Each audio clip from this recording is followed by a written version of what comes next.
Agar kimdir AQSh prezidentining mashinasiga o'q uzsa, unga hech narsa qila olmaydi. Bu mashina o'zining juda qalin va mustahkam tuzilgan eshiklari hamda 13 sm qalinlikdagi oyna bilan himoyalangan. O'qlarga, portlashlarga juda chidamli va mashinadagi eshik tutqichlari elektr toki bilan himoyalangan. Ruxsatsiz tegilsa, hujumchini shokka tushiradi. Ammo bu hali hammasi emas. Mashina nafaqat tashqaridan himoya, balki xavfsizlik tizimlari jihatidan ham juda kuchli. Mashina to'liq muhrlangan.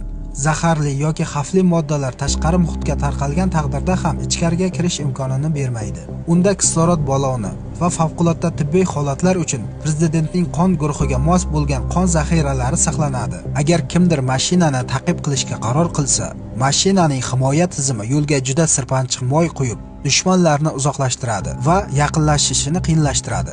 Prezidentning xavfsizligi uchun bu mashina dunyoning eng mukammal himoya qalqoni sanaladi.